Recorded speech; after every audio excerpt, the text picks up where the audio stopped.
మరి ఈ మంగళవారం ప్రార్థన దేవుడి స్తోత్రం. మన దేవుడు మరొక అవకాశం ఇచ్చాడు మనకి. మనల్ని ఎంత ప్రేమిస్తున్నాడు ప్రభు, మనల్ని ఎడవకుండా నడిపిస్తున్నాడు. యేసయ్య మనల్ని ఎడవడు ఎడబాయుడు. హల్లెలూయా. ఎవరు ఇడిచిపెట్టినా యేసయ్య ఎడవడు ఎడబాయుడు. హల్లెలూయా. కాబట్టి మనం ఎలా ఉండాలి? ఎప్పుడు కూడా మన ఏ పరిస్థితుల్లో అయినా సరే దేవుని పట్టుకుని ఉండాలి. హల్లెలూయా. దేవుని పట్టుకుని ఉంటే మనకి ఆధైర్యం ఉండదు. హల్లెలూయా. కాబట్టి దయచేసి జ్ఞాపకం చేసుకోండి. మార్కు సువార్త 7వ అధ్యాయం 14వ వచనంలో, మార్కు సువార్త 7వ అధ్యాయం 14వ వచనం. హల్లెలూయా. అప్పుడు ఆయన జన సమూహమును మరలా తన యొద్దకు పిలిచి, మీరందరూ నా మాట విని గ్రహించుడి. హల్లెలూయా. ఏంటంటే అప్పుడు ఆయన జన సమూహమును మరలా తన యొద్దకు పిలిచి, మీరందరూ నా మాట విని గ్రహించుడి. హల్లెలూయా. దేవుని మహిమ కలిగినగా యేసుక్రీస్తు వారు స్వయంగా జన సమూహాన్ని మరలా తన యొద్దకు పిలిచి, ఈవిడ ఏ సందర్భంలో కూడా అలాగ ఎక్కడ కనపడలేదు. మరలా యేసయ్య వద్దకు పిలుచుకుని జనాలందరినీ ఆ సమూహంతో ఏమన్నారంటే ఆయన, మీరందరూ నా మాట విని గ్రహించండి. హల్లెలూయా. దేవుని మహిమ కలిగిన గాక. కాబట్టి దయచేసి యేసుక్రీస్తు ప్రభు వారి దగ్గరికి ఆయన మాట మనం విని గ్రహించుకోవాలి, విడిచిపెట్టకూడదు. హల్లెలూయా. దేవుని మహిమ కలిగిన గాక. శ్రద్ధ గలవాడు ఐశ్వర్యవంతుడు అవుతాడంట. శ్రద్ధ గలవాడు ఐశ్వర్యవంతుడు అవుతాడు. శ్రద్ధ లేకపోతే దరిద్రుడు అవుతాడనే కదా మరి ఆ మాటకు అర్థం. అంటే దేవుడు సన్నిధిని, దేవుడు వాక్యాన్ని ఎప్పుడు కూడా మనం శ్రద్ధగా వెతకాలి. హల్లెలూయా. హల్లెలూయా. ఆమేన్. దేవుడిని అంట ఎవరైతే శ్రద్ధగా ఎదుగుతారో వాళ్ళు ఆయన పరిపూర్ణంగా పొందుకుంటారు. దేవుని స్తోత్రం. హల్లెలూయా. కాబట్టి దయచేసి చూడండి, కొంతమంది శాస్త్రులు పరిసయ్యులు యేసు ప్రభు దగ్గరికి వచ్చారంట. హల్లెలూయా. వాళ్ళు వచ్చి యేసు ప్రభుని అన్నారంట, మీ శిష్యులు ఉన్నారు కదా, మీ శిష్యులు వాళ్ళు ఎప్పుడు అపవిత్రమైన చేతులతో ఆహారం తింటున్నారు. యేసు ప్రభువా, మీ శిష్యులు ఎప్పుడు చేతులు కడుక్కోరేంటి? పెద్దలు పారంపర్య ఆచార్యాలు పెట్టారు, ఆచారాలు. మన పెద్దలు చెప్పిన ఆచారాలు వదిలిపెట్టి ఈ శిష్యులు చేతులు కడుక్కోకుండా అపవిత్రం, చేతులు కడుక్కోకపోతే అపవిత్రం, అటువంటి చేతులతో ఆహారం పుచ్చుకుంటున్నారు. యేసు ప్రభుని దగ్గరికి వచ్చి అడుగుతున్నారంట. అప్పుడు యేసు ప్రభు వారు అన్నారంట, ఆయన చక్కగా అంటున్నారంట, దేవుని స్తోత్రం, మీరు వెలుపటి నుంచి లోనకి వెళ్ళేది మనిషిని అపవిత్రం పరచదు, లోపల నుంచి బయటకు వచ్చేది, వెలుపటికి వచ్చేది మనిషిని అపవిత్రపరుస్తుంది. హల్లెలూయా. దేవుని మహిమ కలిగినగా. చాలా మంది ఏం చేస్తుంటారంటే శనివారం వస్తుందనగా, శుక్రవారం వస్తుందనగా, మరి చాలా మంది ఓపిక ఉన్నా లేకుండా, ఇప్పుడు ఉన్న రోజుల్లో అయితే ఎవరికి ఓపిక ఉండట్లేదు. నిజం చెప్పకపోవడానికి ఆరోగ్యాలు ఎవరికి ఉండట్లేదు. ఆరోగ్యాలు లేకపోయినా సరే శుక్రవారం వత్తుల్లోకి మనకి లక్ష్మీదేవి ఆగిపోతుందో ఏటో తెలియదు, కానీ అసలు శిలంకాయ చేతి కట్టుకుని మరి ఇల్లు గట్ట బేబత్సంగా కడిగేస్తున్నారు. హల్లెలూయా. రోజుకొకటి చేసుకో, ఏం పర్వాలేదు అంటున్నాను. దేవుని స్తోత్రం. రోజుకొకటి చేసుకో, నీ ఓపిక బట్టి చేసుకో. హల్లెలూయా. అంతేగాని ఇవాళ కడగకపోతే మనకి ధనం రాదేమో. ఇప్పుడు ఏకాదశిలు ఎన్ని ఉంటాయండి మనకి? సంవత్సరానికి 24 ఉంటాయంట. నిన్న ఒకటి వేసే. హల్లెలూయా. అలా 24గా చెయ్యాలంటే చేయలేము. అలా నెలకోటి చెయ్యాలంటే చేయలేము. హల్లెలూయా. కాబట్టి మనం హిందువుల్లోంచి క్రైస్తవుల్లోకి వచ్చాం. దేవుని స్తోత్రం. కొన్ని మూఢాచారాలు, కొన్ని మనం అందులోంచి వచ్చాం కాబట్టి మనకు కూడా కొన్ని సూపర్ స్టిషన్స్ అంటారు. హల్లెలూయా. సూపర్ స్టిషన్స్ అంటే మూఢనమ్మకాలు. హల్లెలూయా. కాబట్టి ఆయన అంటున్నాడు, వాళ్ళు ఏమంటున్నారంటే, ఇగో ఆ పెద్దల పారంపర్య ఆచారాలు అంటే ఏంటి తెలుసండి? అవి పెద్దల యొక్క ఆచారాలు ఏంటంటే, వాళ్ళు సంతకెళ్ళి వచ్చారనుకోండి, గిన్నెల మీద నీళ్ళు చల్లుకుంటారంట, కాళ్ళు కడుక్కుంటారు. హల్లెలూయా. ఎత్తడి గిన్నెలు అవి ఉంటాయి కదా, అవన్నీ కడుగుతూ ఉంటారు. గిన్నెలు కడుక్కోవడం ఏంటి? అపవిత్రం అయిపోయేదని. ముట్టుకుంటే మనకి అపవిత్రం వస్తుంది, పలానా కులం వాళ్ళు ముట్టుకోవద్దని కూడా పూర్వకాలం చెప్పేవారు. హల్లెలూయా. కాబట్టి ఇలా ముట్టుకోవడం వల్ల, లేకపోతే ఏదైనా చూడండి బలిని ముట్టుకోకూడదు, లేకపోతే ఏదైనా ఒక జంతువుని ముట్టుకుంటే అపవిత్రత వస్తుంది అంటారు. హల్లెలూయా. మీరు ముట్టుకోవడం వల్ల, తినడం వల్ల, కడుక్కోకపోవడం వల్ల, మీరు ఇవన్నీ పాటించకపోవడం వల్ల, మీరు వారాలు, నెలలు, ముహూర్తాలు ఇవన్నీ పాటించుకోకపోవడం వల్ల మీకు అపవిత్రత అంటుకోవద్దు. హల్లెలూయా. దేవుని స్తోత్రం. హల్లెలూయా. దేని వల్ల అపవిత్రత వస్తుందంటే మన హృదయంలో ఉన్నంటండి, మన హృదయంలోంచి వచ్చే వాటి వల్ల మనకు అపవిత్రత వస్తుంది. హల్లెలూయా. కాబట్టి కొన్ని బంధకాలు, చాలా మంది ఇంకా ప్రభువుని నమ్ముకున్నారు కానీ కొన్ని ఇంకా ఆచారాల్లో, కొన్ని బంధకాల్లో ఉన్నారు. అలాంటి నుంచి బయటికి రండి. మా అబ్బాయి నేను కటింగ్కి వెళ్తానంటుంటే కొంతమంది అంటారు, ఇవాళ వద్దండి మాస్టర్ గారు, మీరు రేపు వెళ్ళండి అంటారు, బుధవారం వెళ్ళండి అంటారు, మంగళవారం వెళ్ళొద్దు, శుక్రవారం వెళ్ళొద్దు. మాకు ఇంకా ఆ రోజు అసలు అలాంటివి లేవు. హల్లెలూయా. దేవుని మహిమ కలిగిన కాక. హల్లెలూయా. కాబట్టి దయచేసి చూడండి, ఇక్కడ ఒక ఆయన అంటండి, ఒక ఆయన గృహప్రవేశం పెట్టుకున్నాడు. గృహప్రవేశం పెట్టుకున్న తర్వాత 3 గంటలకు వచ్చిందంట. ముహూర్తం ఎప్పుడు వచ్చిందంటండి, తెల్లవారుజాము 3 గంటలకు వచ్చింది. అయితే పాస్టర్ గారు మీరు కూడా రండి, మరి ముహూర్తం ప్రకారం రావాలంటే ఇక పాస్టర్ గారు ఏం చేస్తాడు, మళ్ళీ ఒకవేళ అలా వెళ్ళకపోతే మళ్ళీ వారం నుంచి గుడికి రాడని చెప్పి పాస్టర్ గారు కూడా వెళ్ళారంట. వెళ్ళి మొత్తానికి వీడికి అక్కడ మరి ఏదో చేస్తారు కదా కార్యక్రమం, గృహప్రవేశంలో చేసేటప్పుడు అగ్గిపెట్టి కనపడలేదంట. దీపం వెలిగించడానికి ఏం కనపడదంట, అగ్గిపెట్టి కనపడలేదంట. అగ్గిపెట్టి కనపడకపోతే ఏం చేయడంట, అగ్గిపెట్టి కనపడతలేదని ఎత్తుకోవడానికి వెళ్ళాడంట.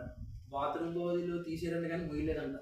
కొత్త ఇల్లు కదా, ఇంకా కొత్త ఇల్లు కదా, ఇంకా ముయ్యలేదంట.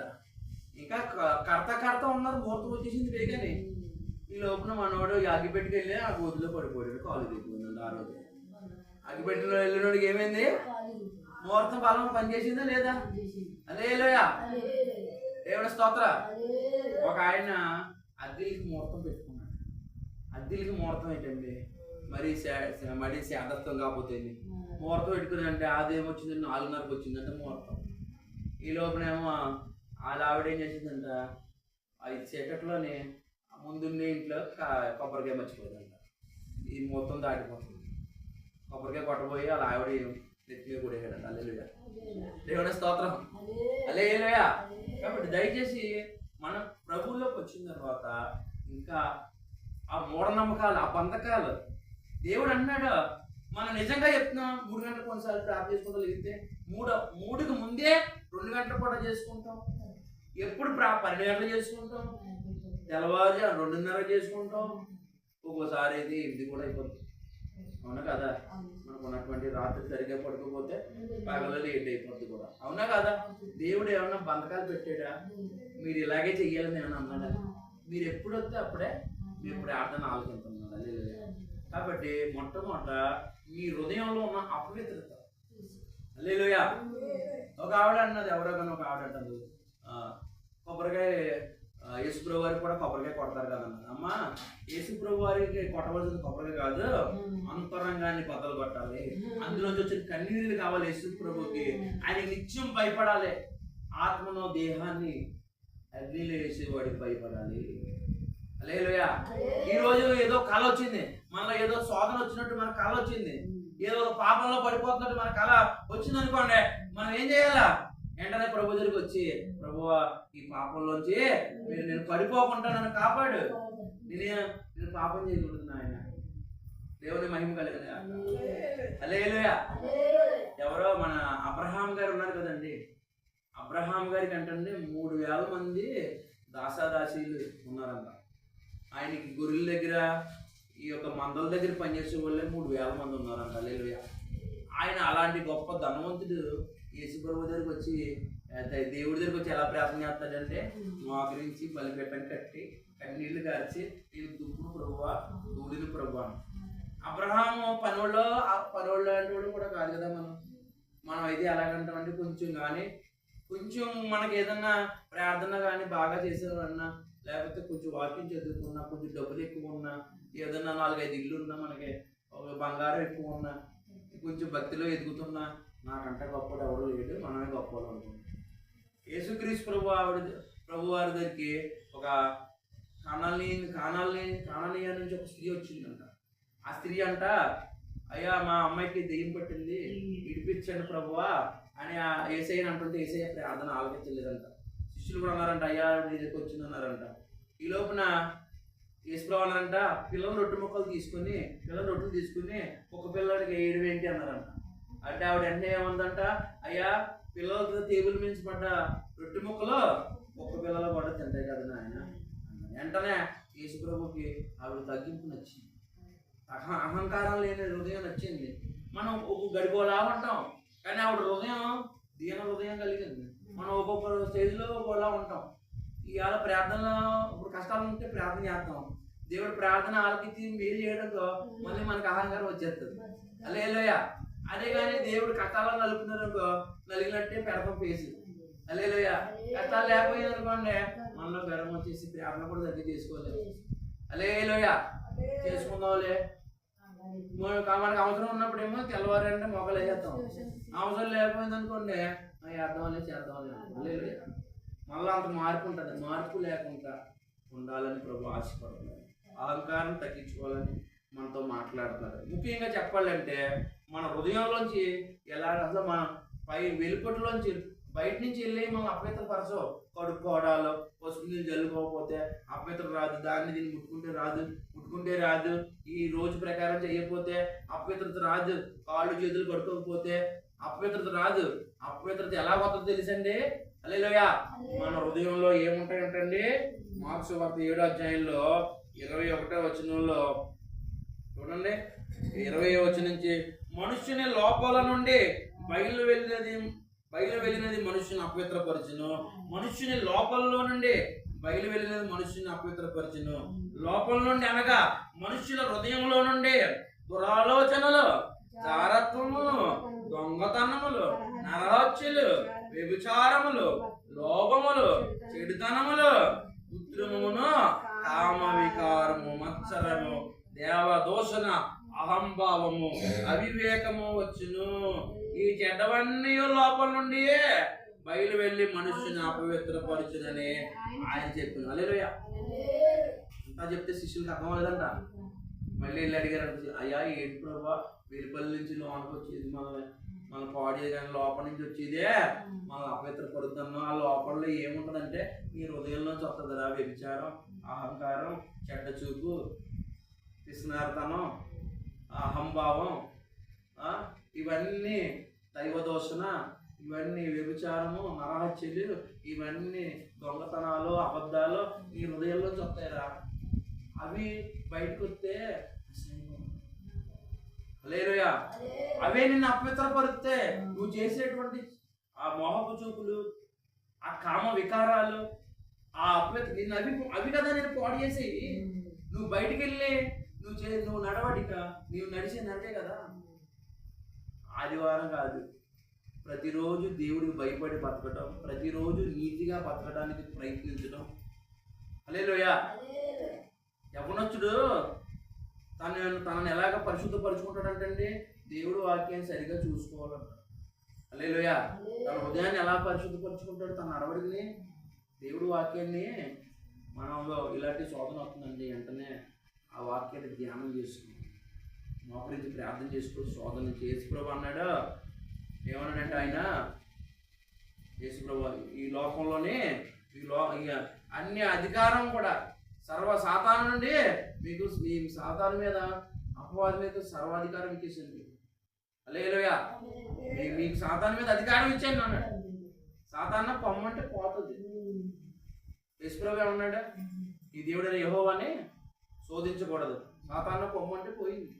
మనం దాని దగ్గరికి వెళ్ళి కూర్చుంటే అది మాత్రం ఏం చేద్దండి? అవునే కాదా? మనం సాతాను అవ్వమ్మ దగ్గరికి వచ్చినప్పుడు అవ్వమ్మ ఏం చేయాలా? సార్ మాట్లాడి అవతల పోనాలి. మనమే వెళ్ళి టీవీల దగ్గర, సినిమాల దగ్గర ఈ వార్త అక్కడి నుంచి ఆ వార్త అక్కడికి చెప్పుకునే వాళ్ళ దగ్గరికి వెళ్ళి మనం కూర్చుని ఇలా చెవులు ఇలా కొలుకుంటుంటే వాళ్ళు మాత్రం ఏం చేస్తారు? హల్లెలూయా. కాబట్టి సాతాను మీద మీకు అధికారం ఇచ్చిండు. ఏ పాపం మనల్ని ఏలని నిలబడేసుకుంటారు. కాబట్టి సులువుగా చిక్కులు పెట్టే పాపాన్ని తెలుసుకోవాలి. ఏ రకంగా వస్తుందో తెలియదు కదా మనకి, కనిపెట్టుకోవాలి. దేవుడు చూపిస్తున్నాడు మనకి, నువ్వు ఏ శోధనలో పడిపోతున్నావో, ఏ పాపంలో పడిపోతావో. అందుకని మన శరీరాలు ఏం చేసుకోవాలంటే మన హృదయాన్ని కాపాడుకోవాలి. ఏ పాపంలో పడిపోకుండా ఈ యొక్క భక్తి జీవితాన్ని నడిపించుకోవాలి. 40 రోజులు బట్టలు మారితే హృదయం మారిపోదండి. జీవితకాలం అంతా హృదయం మార్చుకుని ప్రతిరోజు దేవుడికి భయపడి నీతిగా బతకడానికే మన ప్రయత్నాలు కొనసాగాలి. హల్లెలూయా. దేవునికి మహిమ కలుగును గాక. హల్లెలూయా. హల్లెలూయా.